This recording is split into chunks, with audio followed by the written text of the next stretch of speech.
Targeting the Taliban, the armed group's leader, Mullah Mansour, has been killed in a US drone strike. So will this weaken or strengthen the Taliban? And what will it mean for peace talks in Afghanistan? This is Inside Story.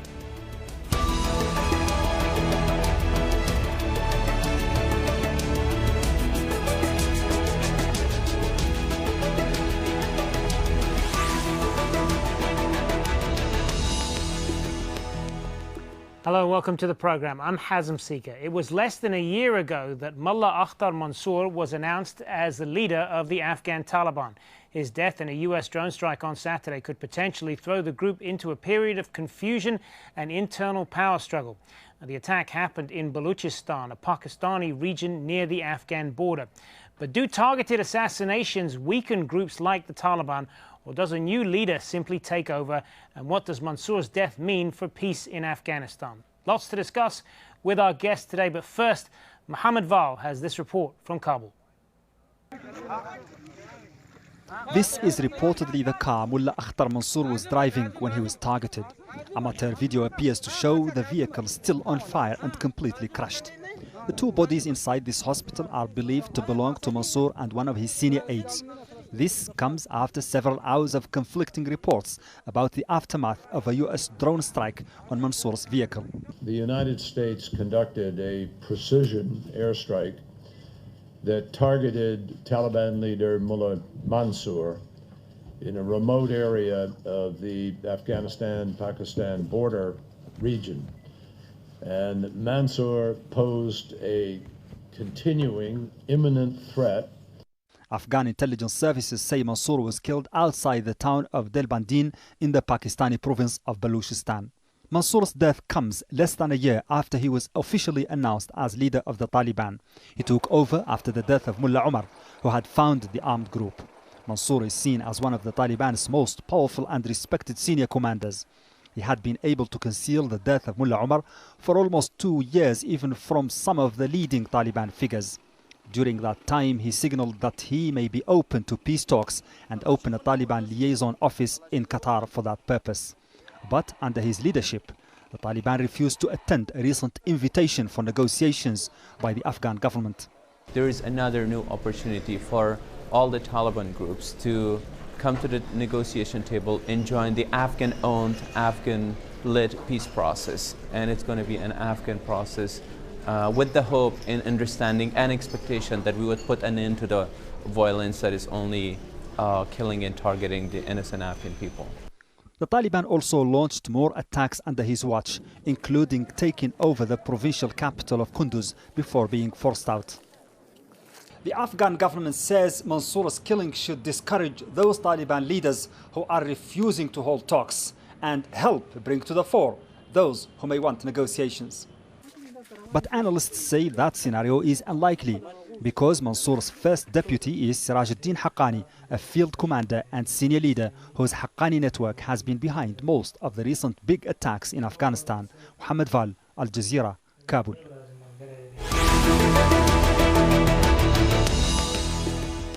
Well, let's get the thoughts of our guests now. Joining us from Kabul, David Sedney, a senior associate at the Center for Strategic and International Studies. He is a former U.S. Deputy Assistant Secretary of Defense. In Washington, D.C., we have Omar Samad. He is a senior advisor to Afghan Chief Executive Abdullah Abdullah. And in Birmingham, Rohullah Yakobi, Associate Fellow at the Human Security Center. Good to have you all with us, gentlemen. David Sedney, I suppose the most immediate question here is, what effect is this going to have on the Taliban and its leadership right now? Well, that's a very open question, and of course we always have to be cautious in things like this because there have been false reports before and intelligence agencies missed Mullah Omar's death by over 2 years, so we do have to be a little bit cautious. But assuming that this was Mullah Mansour and he has been killed, there are a number of different scenarios. The Taliban has already been somewhat splintered after the death of Mullah Omar, with factions led by Iranian-supported Taliban in the north, as well as a dissension from Mullah Omar's son and people in the Haqqani group who have never really, even though Sirajuddin Haqqani is number 2 in the Taliban. So many things could happen. I think the biggest determining factor, however, will be what Pakistan's response is. Pakistan can decide to let the Taliban fight out among themselves, or they could try and strong-arm another leader in. And that could perhaps make things worse in here in Afghanistan. I think the bottom line is we just don't know at this point. We have to wait and see what Pakistan does. Omar Samad, the man you work for, Afghanistan's chief executive, Abdullah, has said that Mansour's death, if it is most definitely confirmed, was, in his words, a big obstacle for peace. And he added that with him gone, the various factions within the Taliban in Afghanistan will now take the opportunity to unite and join the peace process. I'm assuming that you agree with that. Tell us why you believe that's the case.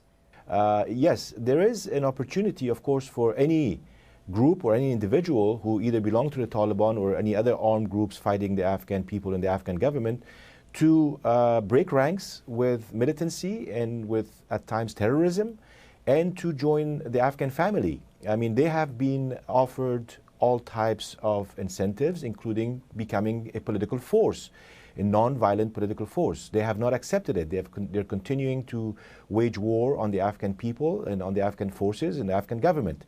So now that Mansour is out of the picture, assuming that this is fully confirmed, and it seems that it might be, I think that we are going to see a short period of infighting within the Taliban ranks that may look like a power struggle, but at the same time is going to determine the fate and the future of this movement. At the same time, we're going to see more violence. I don't think that all of a sudden you're going to see a decrease in violence in Afghanistan. The knee-jerk reaction is going to be to inflict as much casualty as possible to retain the status that they have had for the past few months. But in the longer term, in the mid-term and longer term, we might see the emergence of new splinter groups, and we might see those who favor peace over war, and we might see those who favor more radicalism over what the Taliban have represented so far. Rohullah Yakobi, what do you think this means for the Taliban now? And do you think that this could trigger a battle for succession and deepen the fractures within the organization? I think this might signal the end of the Taliban as we know it, because with Mansour gone, and the power struggle will inevitably begin. It might have already started, but you know, it might look, one of the pictures might be like this. Mansour lost a lot of Taliban commanders when he ascended to power to succeed Mullah Omar, although he had been leading Taliban over the last 2 years before he became leader. And he made the leader of the Haqqani network, Sirajuddin Haqqani, his deputy. And that signaled a different turn for the Taliban, because Haqqani network has been notorious for its barbarism and killing of innocent people in Afghanistan.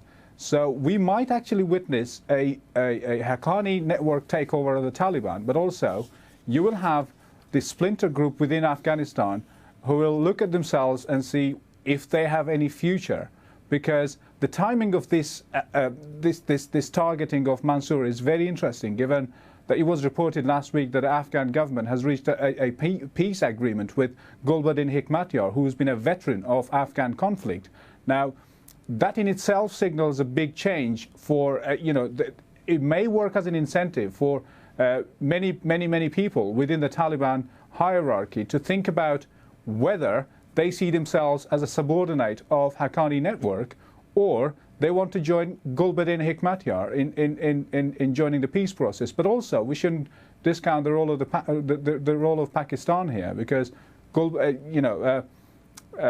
Mansour has been killed if he is in Pakistan. So we'll have to see what what Pakistan has in offer for the Taliban.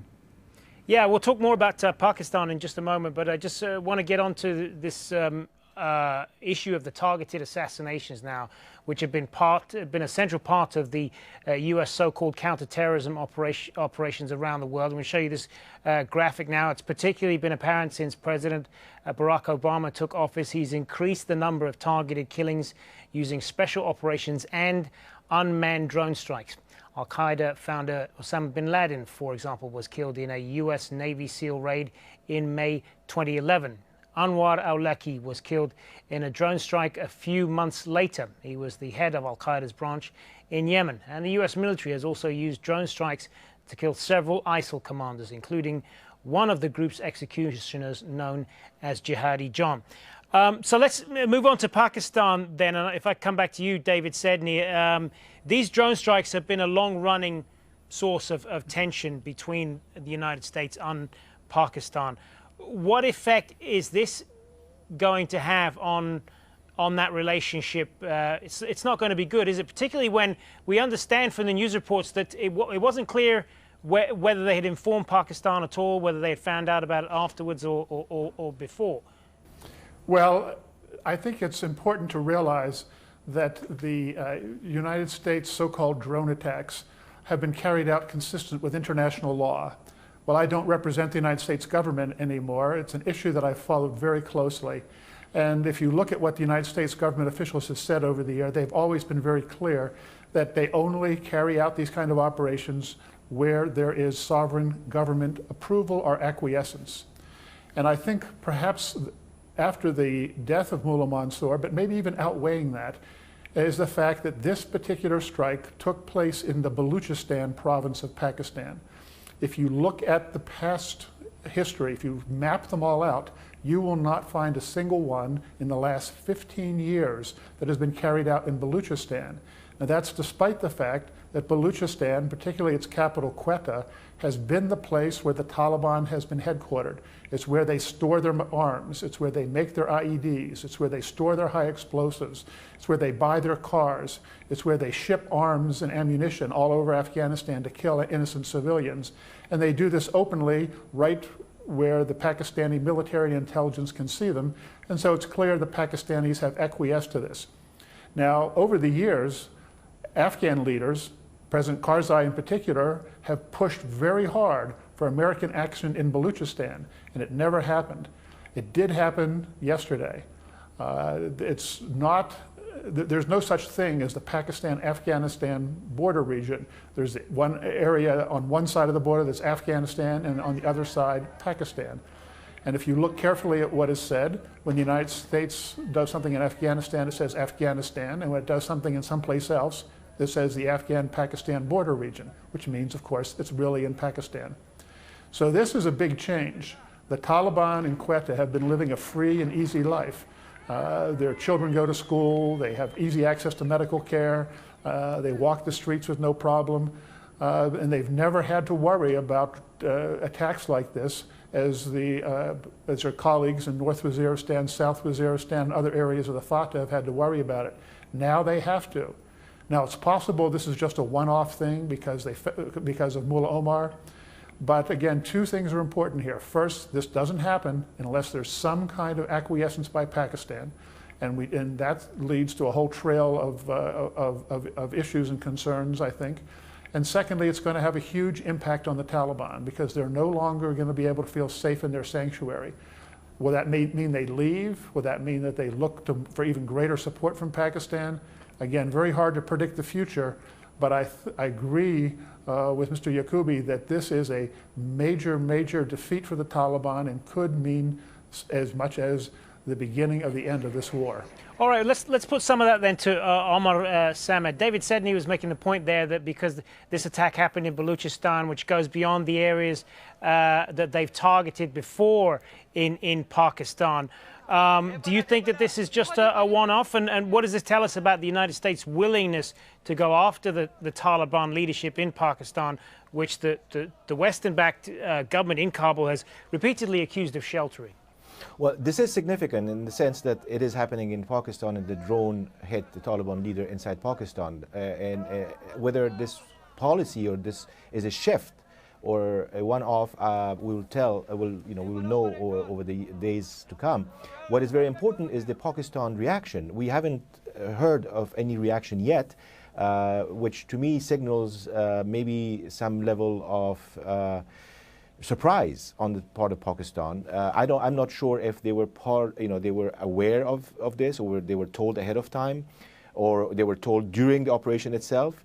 One thing is very certain, that relations between the US and Pakistan are not as they used to be, especially given the fact that the quadrilateral peace talks have so far failed and have not resulted in any movement toward peace or talks or dialogue of any sort.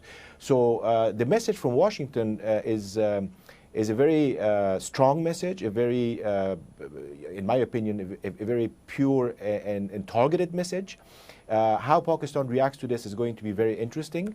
I think that knowing the history of the last few years, Mansour was seen as very close to Pakistani military establishment, and they were looking at him as one of their guys. There are pictures of his Pakistani passport circulating on social media, whether true or not. But what will determine this is how the leadership and succession issue is going to be handled, and whether the Haqqanis are going to have an upper hand or not. I don't fully agree with the assertion that the Haqqanis are going to take over the Taliban. Remember that there is a schism. This is the Haqqani network. This is a separate network that is allied with the Taliban that you're talking about, correct? Yes, remember that the Taliban are made up of different communities and different entities. And so far, for the past 22 years, the community that has led the Taliban as part of the Quetta Shura and its leadership has come from southern Afghanistan. The Haqqanis are from eastern Afghanistan and have very little influence beyond the eastern provinces. And that is going to be an issue that has to be dealt with between the southern Afghan Taliban and the eastern Afghan Taliban. And I don't think that the Haqqanis have carte blanche as far as future leadership is concerned. Rohullah Yakobi, you made the point earlier that you believe that this is a huge blow for the Taliban and could be the beginning of the end for them. But the fact is the Taliban's areas of control in Afghanistan right now are wider than at any time since 2001. And that's despite the more than 12,000 international troops that are stationed there. And we've seen as well that the Taliban are able to strike areas in and around Kabul at will. So how do you explain all that? You know, I think the assassination of Mansour has been a great victory, a great strategic victory for Afghanistan as a whole, because for many years Afghanistan has been talking about accusing Pakistan and providing evidence for Pakistan sheltering and supporting the Taliban. But the reason I say that this is a momentous event in the history of the Taliban is that the Taliban are under immense pressure. They're under pressure from within Afghanistan's military, and they've got the drones, the American drones hovering over their heads, and also they're under pressure from extreme forces of ISIS. Now, the ISIS, for example, in eastern Afghanistan have been chipping away from Taliban support and influence and soldiers. So, although Taliban have been, gaining momentum and increasing their area of influence over the last few years, but the future does not look so bright, given the position that Mansour held, and he was the man to go to. He managed every aspect of Taliban's structure. So, we'll have to wait and see whether the Haqqanis managed to take over, given the network that are behind the Sirajuddin Haqqani. But Taliban will not be the same again, and they're under pressure. And the strong message that this should signal, and should be repeated by both Afghans and Americans, is that if you want to have a peaceful future, if you want to have a normal life, join the peace process, or else you'll have our drones. David Sedney, if there is ultimately going to be a political solution to the situation in Afghanistan, what incentive is there for the Taliban to sit down and talk with the government, they would say, when their leaders are being targeted the whole time. And as I make the point again, they are in control of many parts of Afghanistan right now. So what's the incentive there to negotiate? Well, let me be clear. My view on this is that there's really only one political actor here that makes a difference, and that's Pakistan. Yes, there are many Taliban that are partially independent and different factions, but in the end, the reason the Taliban have been able to be a successful insurgent movement over the last 14 and a half years is because of the sanctuaries in Pakistan. And that's why I go back to the issue of this strike occurring in Balochistan and the potential end of the safe havens in Balochistan. History is pretty clear that insurgent movements that have a safe haven in a neighboring country are very difficult and perhaps impossible to defeat. But if that safe haven is ended, as has happened in other insurgencies, then those insurgencies quickly crumble. The Taliban expansion that you talk about in Afghanistan has come about because each of the last 3 years they've shipped more arms, sent in more fighters, sent in more explosives, and sent in more money from their bases in Pakistan. What's happening in Afghanistan in terms of the Taliban is determined in Pakistan.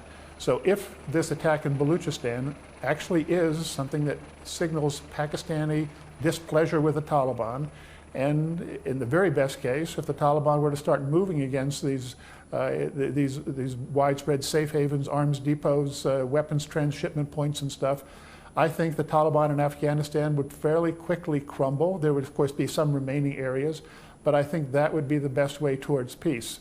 The only other way I can see the Taliban moving to peace would be if they see that they've lost the support of Pakistan, and they decide that since they're Afghan, they need to go back, and they realize if they go back and fight, they will die, so they sue for peace. Either way, I agree with Mr. Yakobi that the potential is here, again, depending on Pakistan, for the war to end.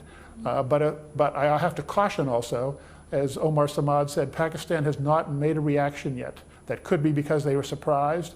It could be because there's dissension among the ranks of the Pakistani military leadership, with some factions arguing for some kind of strong response against the US action, others willing to cooperate and punish the Taliban.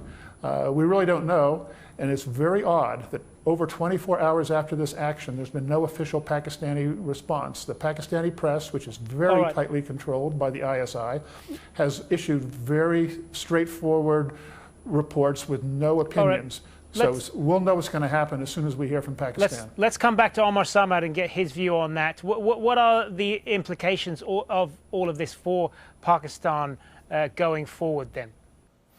I agree with David Sidney's assessment and analysis that Pakistan is the key player in all of this because of its very close association with the Taliban. And this is why the Afghan people and the Afghan government over the last years and almost 15 years have been scratching their heads as to why is there no attempt at targeting the Taliban, who have been holed up in Pakistan and have had sanctuary and support systems in Pakistan, and instead allowing them to cross the border, not only to kill Afghans, but also to kill allies, NATO, Americans, and others all these years. Now I think what you're going to see is, again, a message that is being sent to Islamabad and to Rawalpindi, and that message has to obviously be absorbed in a certain way. We will see over the next days and weeks how Pakistan will or will not change its strategy and its policy toward Afghanistan and the Taliban. It's too early to tell whether this is Pakistan is part of the denouement or the beginning of the end of the Taliban, or is Pakistan thinking of a third force to emerge from within the Taliban that could be used as a proxy, as the Taliban have been used for over all these years, or whether there is a third option which will be political and will not deal or rely too much on the military. All right, that's where we're going to have to leave it. David Sedney, Omar Samad, and Rohullah Yakobi. Thanks very much for being on Inside Story. And thank you for watching. As always, you can see this program again anytime by visiting our website, aljazeera.com. And for further discussion, you can go to our Facebook page. That's facebook.com/AJ Inside Story. You can also join the conversation on Twitter. Our handle there is @AJ Inside Story. For me, Hazem Sika, and the whole team here, bye for now.